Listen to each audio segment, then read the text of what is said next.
Hello नमस्कार दोस्तों, study point 9 YouTube channel पे आपका हार्दिक स्वागत। आज SSC MTS railway Delhi police के कॉमन सब्जेक्ट के अंदर जीके एंड जीएस के अंदर हम टॉप 30 क्वेश्चन का 5 नंबर सेशन आपके सामने लेके आए हैं, जो पिछले एग्ज़ाम के पैटर्न पे आधारित हैं। ये सभी सेंटर की वैकेंसियों या भर्तियों के लिए महत्वपूर्ण साबित होने वाली क्लास हैं। तो चलते हैं आज के प्रथम क्वेश्चन के ऊपर कि भारतीय संविधान। देखो, आज ये मैं बता देता हूँ, आज जो क्लास में ये टॉप 30 क्वेश्चन लेके आए हैं वो सभी संविधान से संबंधित हैं। तो संविधान से संबंधित क्वेश्चन हैं। तो देखिए, इनसे पहले टोटल पूरा संविधान एक आपको वहाँ प्लेलिस्ट मिल जाएगी, उसके अंदर वीडियो मिल जाएंगे और उस वीडियो के अंदर पूरा संविधान आपको डिटेल के माध्यम से पढ़ाया हुआ है।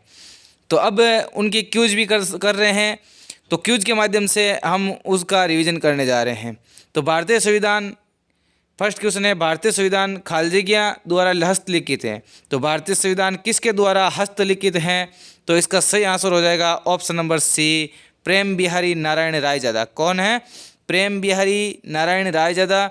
इन्होंने 6 माह के अंदर लिखा था। हस्तलिखित मतलब इनके हाथों के द्वारा लिखा गया है, ठीक है ना। और ऐसे पूछे तो किसके द्वारा? आपको पता है, डॉक्टर भीमराव अंबेडकर द्वारा, जिसके अंदर 2 वर्ष 11 माह 18 दिन लगे। 2 वर्ष 11 माह 18 दिन लगे थे, ठीक है ना। चलते हैं नेक्स्ट क्वेश्चन की ओर। उनसे पहले मैं आपको बता देता हूँ, वीडियो को तो आपको आखिर तक देखना है, तभी आपको समझ में आएगा क्वेश्चन किस प्रकार के आप एग्ज़ाम के अंदर आते हैं। और वीडियो को अंत तक, लास्ट तक ज़रूर देखें। और साथ ही साथ यदि यूट्यूब चैनल हमारे स्टडी पॉइंट 9 पे नए हैं तो वीडियो के राइट हैंड के अंदर नीचे लाल बटन दिया हुआ है सब्सक्राइब का, उसको सब्सक्राइब कर लीजिए। साथ ही साथ पास में दी गई है बेल आइकन को प्रेस कर लीजिए, ताकि आने वाली वीडियो की नोटिफिकेशन आपको सबसे पहले मिल सके। और इन वीडियो की पीडीएफ के साथ साथ क्यूज के माध्यम से आप करंट अफेयर्स, देखो इसके चैनल के ऊपर आपके करंट अफेयर्स की डेली क्लास होती हैं। और साथ साथ क्यूज के माध्यम से आप करंट अफेयर्स करना चाहते हो तो हमारा व्हाट्सअप चैनल और स्टडी पॉइंट 9 से, और टेलीग्राम चैनल स्टडी पॉइंट 9 से, जिनका लिंक डिस्क्रिप्शन के अंदर दिया गया है, जल्द से जल्द जाके ज्वाइन कर लीजिए। चलते हैं नेक्स्ट क्वेश्चन की ओर कि संविधान सभा की पहली बैठक कब हुई थी? तो संविधान सभा की पहली बैठक कब हुई थी? आपको सभी को पता है कि दिसंबर माह के अंदर 1946 के अंदर हुई थी। कब हुई थी? तो 9 दिसंबर के अंदर, 9 दिसंबर 1946 को संविधान सभा की प्रथम बैठक हुई थी। कब हुई थी? 9 दिसंबर 1946 को। चलते हैं नेक्स्ट क्वेश्चन की ओर। किस राज्य के राज्यपाल के रूप में नियुक्ति के लिए भारत के संविधान द्वारा निर्धारित न्यूनतम आयु क्या है? तो देखिए, किसी राज्य का यदि राज्यपाल राष्ट्रपति के द्वारा नियुक्त किया जाता है, किसके द्वारा नियुक्त किया जाता है? तो राष्ट्रपति के द्वारा नियुक्त किया जाता है। यदि किसी राज्य के अंदर राज्यपाल की नियुक्ति करेगा तो भारतीय संविधान के अंदर उनकी न्यूनतम आयु रखी गई है। तो वो कितनी रखी गई है? तो वो रखी गई है 35 साल। कितने वर्ष? यदि वो व्यक्ति 35 वर्ष का होगा और भारतीय मूल का होगा तो राज्यपाल बनने के लिए वो क्राइटेरिया पास कर चुका है। और ये 35 साल राष्ट्रपति की भी होती हैं और सरपंच की 21 साल होती हैं। वही हम देखते हैं तो मुख्यमंत्री की और साथ साथ में हमारे प्रधानमंत्री जी की वो 25 वर्ष होती हैं। लोकसभा के अंदर 25 वर्ष। और यदि आपको राज्यसभा का सदस्य बनना हो तो 30 वर्ष होना चाहिए। कितना होना चाहिए? 30 वर्ष। देखिए, ये तो हो जाएगी आपके राष्ट्रपति व राज्यपाल। कितनी हो जाएगी? राष्ट्रपति और राज्यपाल की 35 वर्ष। और 25 वर्ष ये हो जाएगी आपके सीएम और पीएम, मुख्यमंत्री और हमारे प्रधानमंत्री हो जाएंगे। 30 वर्ष यदि आपको है तो वो राज्यसभा।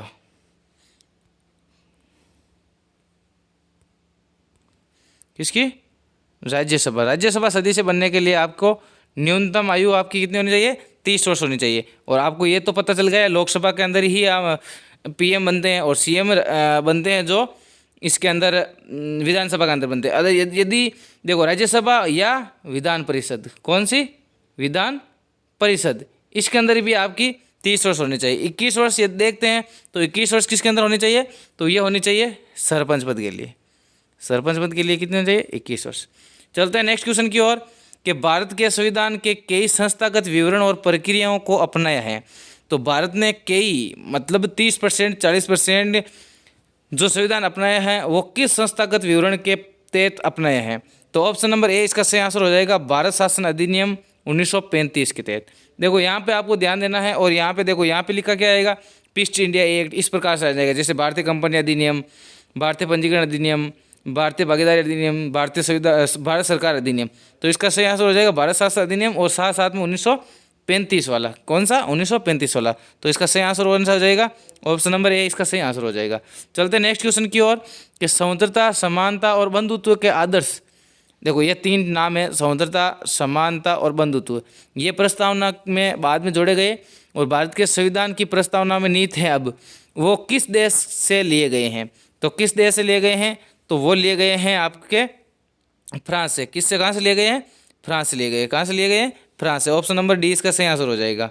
चलते हैं नेक्स्ट क्वेश्चन की ओर कि भारतीय संविधान तैयार करने के लिए 1946 में एक सभा का संवैधानिक सलाहकार, देखो संविधान सभा का एक संवैधानिक सलाहकार बनाया गया, और वो किससे नियुक्त किया गया?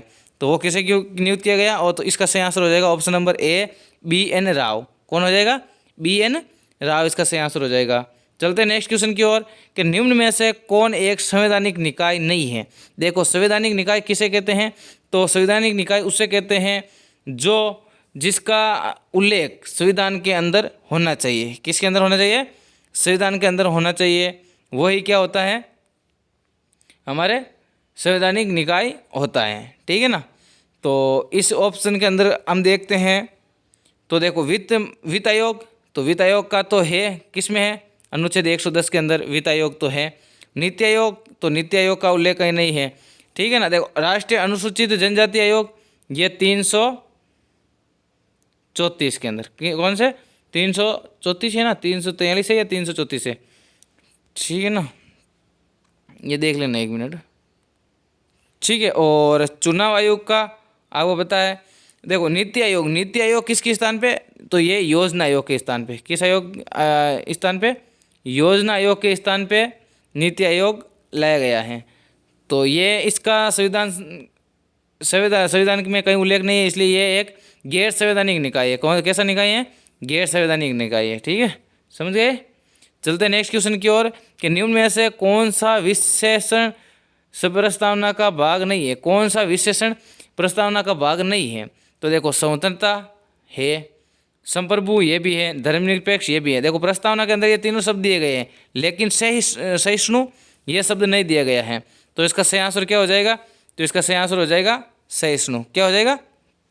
सहिष्णु। चलते हैं नेक्स्ट क्वेश्चन की ओर कि भारतीय संविधान की प्रारूप समिति में कितने सदस्य थे? तो आपको पता है कि भारतीय संविधान की एक प्रारूप समिति बनाई गई, उसके अंदर कितने सदस्य थे? तो वो थे 7 सदस्य। कितने सदस्य थे?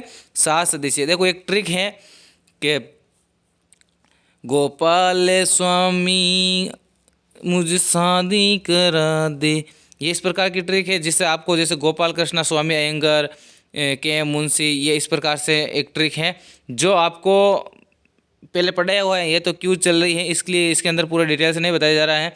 आपको डिस्क्रिप्शन के अंदर ही उसकी प्ले लिस्ट मिल जाएगी, या फिर हमारे चैनल स्टडी पॉइंट 9 पे सर्च कर लेना संविधान के बारे में, और वो PDF मिल जाएगी। और उस PDF के अंदर आपको पूरी डिटेल के माध्यम से और ट्रिक के माध्यम से ये प्रारूप समिति के सदस्यों की लिस्ट के बारे में बताया गया है। सातों सदस्य बताए गए हैं। अब चलते हैं नेक्स्ट क्वेश्चन नंबर 10 के ऊपर। तो संविधान की मसौदा समिति की अध्यक्षता किसने की?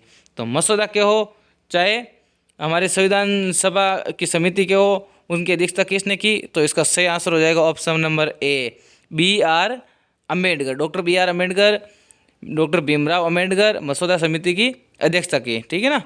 देखो सरदार पटेल ने किसकी अध्यक्षता की? तो ये प्रांतीय संघीय समिति की अध्यक्षता की थी। अगर नेक्स्ट में आ जाएगा, अभी देखो ये आ गया, प्रांतीय संविधान समिति की अध्यक्षता किसने की? तो किसने की है प्रांतीय संविधान समिति की अध्यक्षता? तो वो की है सरदार वल्लभ भाई पटेल ने। किसने की है? सरदार वल्लभ भाई पटेल ने की है। ऑप्शन नंबर 20 का सही आंसर हो जाएगा। चलते हैं नेक्स्ट क्वेश्चन की ओर।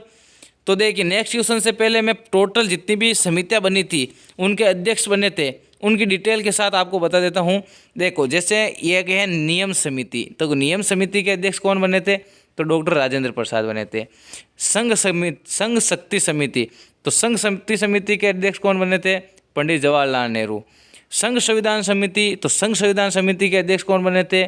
पंडित जवाहरलाल नेहरू। कौन बने थे? पंडित जवाहरलाल नेहरू। प्रांतीय संविधान समिति, इनके अध्यक्ष कौन बने थे? तो सरदार वल्लभ भाई पटेल। कौन बने थे? सरदार वल्लभ भाई पटेल। संचालन समिति के अध्यक्ष कौन बने थे? तो वो बने थे डॉक्टर राजेंद्र प्रसाद। कौन बने थे? डॉक्टर राजेंद्र प्रसाद। प्रारूप समिति के अध्यक्ष कौन बने थे? तो वो बने थे डॉक्टर BR अम्बेडकर। कौन? डॉक्टर भीमराव अम्बेडकर।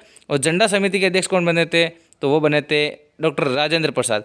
अब आपको कंफ्यूज होगा कि झंडा समिति के अध्यक्ष तो हमने तो कृपलानी पढ़ा था, JB कृपलानी, लेकिन आपने तो सर ने डॉक्टर राजेंद्र प्रसाद बता दिया। तो देखिए झंडा समिति के अध्यक्ष तो डॉक्टर राजेंद्र प्रसाद ही थे, लेकिन उप झंडा समिति थी, उसके अध्यक्ष JB कृपलानी थी। ठीक है ना। तो देखो इसमें वेरी इंपॉर्टेंट कौन कौन से हैं। तो देखो एक झंडा समिति है, देखो मैं अलग कलर से इसको डिफाइन कर देता हूँ। देखो एक तो ये झंडा समिति, ठीक है ना, एक तो ये झंडा समिति, ये वेरी इंपॉर्टेंट है। एक ये प्रारूप समिति, ये वेरी इंपॉर्टेंट है। एक संचालन समिति, ये वेरी इंपॉर्टेंट है। एक प्रांतीय संविधान समिति, ये इंपॉर्टेंट है। देखो ये चारों तो वेरी वेरी इंपॉर्टेंट, लेकिन जो मैं ये लेके आया हूँ टोटल, ये एग्जाम की दृष्टि से वेरी इंपॉर्टेंट है, इसलिए ही मैं आपके सामने लेके आया हूँ। ठीक है ना। तो आपको याद कर लेना है कि प्रांतीय संविधान समिति के सरदार वल्लभ भाई पटेल हैं, संचालन समिति के डॉक्टर राजेंद्र प्रसाद हैं, प्रारूप समिति के डॉक्टर भीमराव अम्बेडकर हैं, झंडा समिति के डॉक्टर राजेंद्र प्रसाद हैं। ठीक है ना। अब चलते हैं नेक्स्ट क्वेश्चन की ओर। तो देखिए भारत के संविधान के द्वारा किस प्रकार की नागरिकता प्रदान की गई है। तो देखिए आप पूछोगे सर भारतीय संविधान की नागरिकता किस प्रकार की है, तो वो मैं बता देता हूँ आपको। देखिए वो है एकल नागरिकता। कैसी नागरिकता है? एकल नागरिकता है। और एकल नागरिकता की बात करते हैं, आप पूछोगे सर एकल नागरिकता कहाँ से ली गई है, तो एकल नागरिकता ली गई है बच्चों कहाँ से, तो वो ली गई है ब्रिटेन से के संविधान से, UK के संविधान से। ठीक है ना, हो जाएगा। और जैसे आपको पूछ ले दोहरी नागरिकता किस देश के संविधान की है, तो देखिए दोस्तों दोहरी नागरिकता अमेरिका के संविधान की है। किसके संविधान की है? अमेरिका देश की, जो संविधान के अंदर लिखा हुआ है उनकी दोहरी नागरिकता है। ठीक है ना।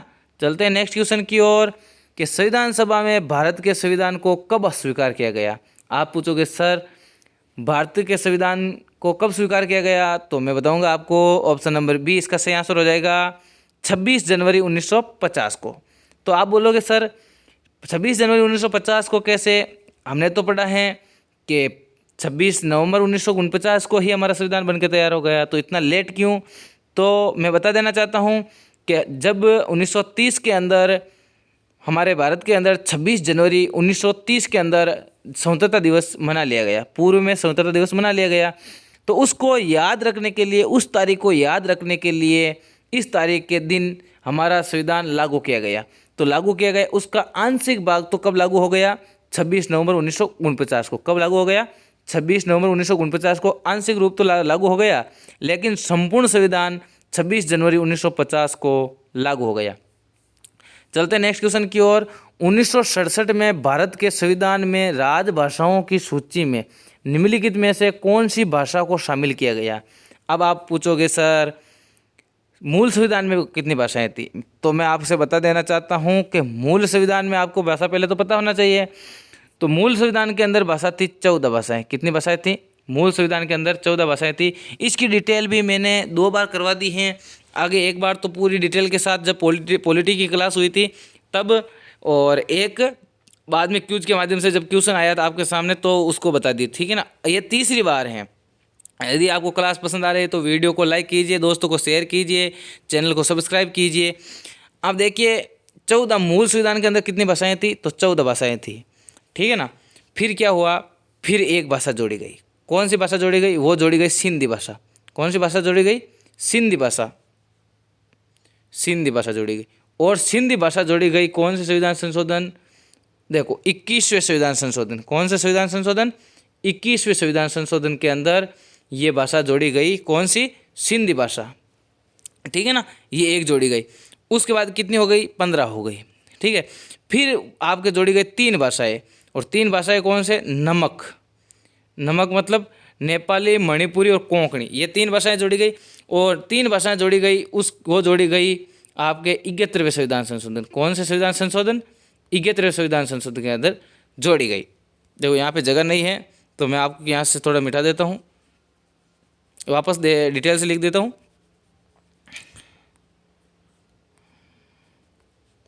देखो मूल संविधान के अंदर कितनी भाषाएं थी? तो 14 भाषाएं थी, ये आपको पता है, याद। फिर एक भाषा जोड़ी गई, फिर एक भाषा जोड़ी गई, और वो कौन सी जोड़ी गई? सिंधी भाषा। कौन सी भाषा? सिंधी भाषा। और सिंधी भाषा जोड़ी गई 21वें संविधान संशोधन। कौन से? 21वें संविधान संशोधन के तहत। फिर आया हमारे, और 3 भाषाएं जोड़ी गई, और 3 भाषाएं कौन कौन सी जोड़ी गई? ये ट्रिक है, नमक, नेपाली, मणिपुरी, कोंकणी, और ये 71वें संविधान संशोधन। कौन से? 71वें संविधान संशोधन। फिर जोड़ी गई 4 भाषाएं, कौन कौन सी?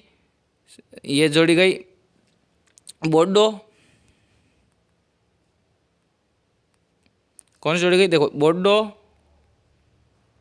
डोगरी, संथाली और मैथिली, ये भाषा जोड़ी गई। और ये जोड़ी गई 91वें संविधान संशोधन। कौन से संविधान संशोधन? 91वें संविधान संशोधन के तहत जोड़ी गई। सिंधी भाषा 21वें संविधान संशोधन, नमक, नेपाली, मणिपुरी, कोंकणी 71वें संविधान संशोधन, बोडो, डोगरी, संथाली, मैथिली 92वें संविधान संशोधन। सॉरी, यहाँ पे थोड़ा चूक गया। 92वें संविधान संशोधन। कौन से? 92वें संविधान संशोधन के तहत जोड़ी गई। और ये एक भाषा जोड़ी गई, ये 3, और ये 4 जोड़ी गई। इस प्रकार से वर्तमान में टोटल कितनी भाषाएं हो गई? 22 भाषाएं हो गई। चलते हैं नेक्स्ट क्वेश्चन की ओर। भारतीय संविधान का जनक किसे माना जाता है? तो भारतीय संविधान का जनक किसे माना जाता है? तो आपको पता है किसने बना के तैयार किया? तो ऑप्शन नंबर डी इसका सही आंसर हो जाएगा, डॉक्टर भीमराव अम्बेडकर। ठीक है ना। चलते हैं नेक्स्ट क्वेश्चन की ओर कि निम्नलिखित में से कौन भारतीय संविधान के प्रारूपण के लिए जिम्मेदार संविधान सभा का हिस्सा नहीं था? तो संविधान सभा का हिस्सा कौन नहीं था? तो आपको पता है 7 व्यक्ति थे, उसके अंदर सरदार वल्लभ भाई पटेल भी थे, जवाहरलाल नेहरू भी थे, और डॉक्टर BR अम्बेडकर भी थे। तो आपको पता है कौन नहीं थे? तो वो थे महात्मा गांधी। तो महात्मा गांधी इसका सही आंसर हो जाएगा। महात्मा गांधी उस संविधान सभा के हिस्सा नहीं थे। ठीक है ना, संविधान सभा का हिस्सा नहीं था। चलते हैं नेक्स्ट क्वेश्चन की ओर। भारत के संविधान में एकल नागरिकता की अवधारणा कहाँ से ली गई है? तो अभी हाल ही में मैंने क्वेश्चन बताया था, एकल नागरिकता हमारे भारतीय संविधान के अंदर कहाँ से ली गई है? तो ये ली गई है ऑप्शन नंबर ए, इसका सही आंसर हो जाएगा यूनाइटेड किंगडम। कहाँ से ली गई है? यूनाइटेड किंगडम से ली गई है। चलते हैं नेक्स्ट क्वेश्चन की ओर। भारतीय संविधान में संविधान के संशोधन की प्रक्रिया किसकी? भारत के संविधान के संशोधन की प्रक्रिया किस देश से ली गई है? तो संशोधन की प्रक्रिया ली गई है ऑप्शन नंबर सी, इसका सही आंसर हो जाएगा दक्षिण अफ्रीका। किस संविधान से ली गई है? तो दक्षिण अफ्रीका के संविधान से हमारे भारत के संविधान के संशोधन की प्रक्रिया ली गई है। ठीक है ना। देखो अभी रूस से यदि आपसे पूछे तो रूस से हो जाएगी पंचवर्षीय योजना, और जर्मनी के वाइमर संविधान था, और कनाडा से जो आपातकाल वगैरह ली गई थी। ठीक है ना। चलते नेक्स्ट क्वेश्चन की ओर। भारतीय संविधान में अपनाया गया प्रावधान और उस देश के संविधान जिनमें वे लिया गया है कौन सम्मिलित नहीं है? तो ये है एक लिस्ट। इस लिस्ट के अंदर ये बताना है कि एक साइड तो दिए गए हैं अपनाया गया प्रावधान, और दूसरी साइड में दिया गया है संविधान किस देश से वो लिया गया है। तो देखिए ऑप्शन नंबर ए है कानून के शासन का विचार। तो कानून के शासन का विचार कहाँ से लिया गया है? तो वो लिया गया है ब्रिटेन के संविधान से। तो ये बात एकदम करेक्ट है। दूसरा है कि मौलिक अधिकारों का चार्टर संयुक्त राज्य अमेरिका के संविधान से लिया गया है। तो कहाँ से लिया गया है चार्टर? मौलिक अधिकारों का चार्टर कहाँ से लिया गया है? तो संयुक्त राज्य अमेरिका USA से लिया गया है। ये भी ये बात एकदम करेक्ट है। फिर आता है राज्य नीति निर्देशक तत्व वाले सिद्धांत कहाँ से लिए गए हैं? तो आयरलैंड से लिए गए हैं। तो ये भी बात एकदम करेक्ट है। और फिर आता है स्वतंत्रता, समानता और बंधुत्व के संविधान, ये कहाँ से लिए गए हैं? कनाडा से। ये बात गलत है, कनाडा से नहीं लिया गया है। ये कहाँ से लिया गया है? ये लिया गया है फ्रांस से। कहाँ से लिया गया है? फ्रांस से लिया गया है। तो ये बात गलत हो गई। तो इसका सही आंसर क्या हो जाएगा? तो इसका सही आंसर हो जाएगा ऑप्शन नंबर डी। ठीक है ना। चलते हैं नेक्स्ट क्वेश्चन की ओर। भारतीय संविधान में निम्नलिखित में से कौन सी विशेषता को सोवियत सोशल रिपब्लिक, मतलब वर्तमान में रूस है, पहले क्या था? USSR। क्या था? USSR था। ठीक है ना, USSR। तो USSR से क्या लिए गया है, देखो मौलिक अधिकार कहाँ से लिए गए हैं, तो ये लिए गए हैं USA से। कहाँ से लिए गए हैं, USA से। तो पंचवर्षीय योजना कहाँ से ली गई है, ये ली गई है USSR से। कहाँ से ली गई है, USSR से ली गई हैं। तो इसका सही आंसर हो जाएगा ऑप्शन नंबर सी, पंचवर्षीय योजना। चलते हैं नेक्स्ट क्वेश्चन की ओर। भारतीय संविधान में न्यायिक पुनरावलोकन की शक्ति, न्यायिक पुनरावलोकन की शक्ति और न्यायपालिका की स्वतंत्रता का प्रावधान कहाँ से लिया गया है।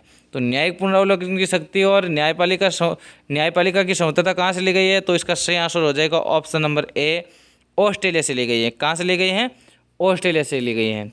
चलते हैं नेक्स्ट क्वेश्चन की ओर। नागरिकता अधिनियम कब पारित किया गया, देखो नागरिकता अधिनियम सबसे पहले कब पारित किया गया, वो किया गया 1955 के अंदर। कब किया गया, 1955 के अंदर। इसका सही आंसर हो जाएगा ऑप्शन नंबर बी, इसका सही आंसर हो जाएगा 1955 के अंदर नागरिकता अधिनियम पारित हुआ। अभी हाल ही में हुआ था ना 2019 के अंदर जो नागरिकता अधिनियम है CAA, वो भी पारित हुआ था, वो भी नागरिकता अधिनियम ही है, ठीक है ना। चलते नेक्स्ट क्वेश्चन की ओर। भारत की पहली पूर्णकालीन महिला वित्त मंत्री कौन है, तो देखो यदि हम बात करें सरोजनी नायडू की, तो सरोजनी नायडू कौन है, तो ये सरोजनी नायडू है। यदि बात करें संपूर्ण भारत की प्रथम महिला राज्यपाल कौन है, प्रथम महिला राज्यपाल है, ठीक है ना।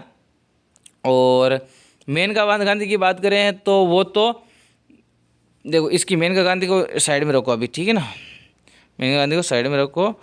और देखो निर्मला सीतारमण, ये अभी तक सर्वाधिक क्या करने वाली, बजट पेश करने वाली महिला वित्त मंत्री बन चुकी है। और यही है जो स्वतंत्र रूप से प्रथम पूर्णकालीन महिला वित्त मंत्री बनी है। देखो इससे पहले इंदिरा गांधी रह चुकी है, ठीक है ना, इंदिरा गांधी रह चुकी है, लेकिन ये PM प्रधानमंत्री पद के साथ साथ वित्त मंत्री थी और पूर्णकालीन नहीं थी, ठीक है ना।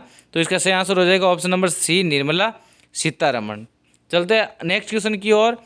भारतीय संविधान के वित्तीय आपातकाल से संबंधित प्रावधान कहाँ से लिए गए हैं, तो वित्तीय प्रावधान के संविधान कहाँ से लिए गए हैं, तो देखो यदि आपसे पूछे आपातकालीन कहाँ से लिए गए हैं, तो आपातकाल तो आप बता दोगे कहाँ से लिए गए हैं, जर्मनी के संविधान से लिए गए हैं। कहाँ से लिए गए हैं, जर्मनी के संविधान से लिए गए। लेकिन यहाँ पे पूछा है वित्तीय आपातकाल, वित्तीय आपातकाल किसके अनुच्छेद कौन सा, 360, 352, 56, 60 और 60 वाला लिया गया है आयरलैंड के संविधान से। ये आप डिटेल में पढ़ोगे ना तो आपको पता चल जाए, इसका सही आंसर ऑप्शन नंबर सी होगा, आयरलैंड का संविधान, क्योंकि यहाँ पे वित्तीय आपातकाल पूछा है। यदि आपातकाल पूछ लेता तो उसका उत्तर जर्मनी हो जाता। चलते हैं नेक्स्ट क्वेश्चन, आज के लास्ट क्वेश्चन की ओर, कि भारत के संविधान के निम्नलिखित में से किस अनुच्छेद में कहा गया कि संसद के पास संघ सूची में उल्लिखित किसी भी मामले के संबंध में कानून बनाने की विशेष शक्तियाँ हैं, तो कौन सा अनुच्छेद है, वो अनुच्छेद 246 अनुच्छेद है, जिसके अंदर ये लिखा गया है कि संसद के पास संघ सूची में उल्लिखित जितने भी मामले हैं उस पर कानून बनाया जा सकता है।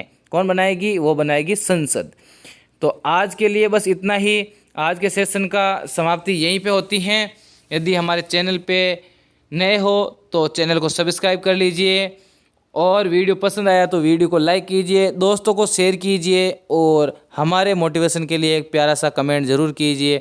साथ ही साथ आपको पहले ही बता दिया, व्हाट्सअप चैनल और इस टेलीग्राम चैनल जिस पे इनकी PDF, वीडियो की PDF के साथ साथ क्यों चलती हैं, करंट अफेयर्स की क्यों चलती हैं, उनको पाने के लिए उनको ज्वाइन कर लीजिए, जिनका लिंक डिस्क्रिप्शन के अंदर दिया गया है। और आपका साथ रहेगा तो हमारी मेहनत आपके लिए ज़रूर कामयाबी दिलाएगी। Best of luck next exam के लिए। Thank you. जय हिंद, जय भारत।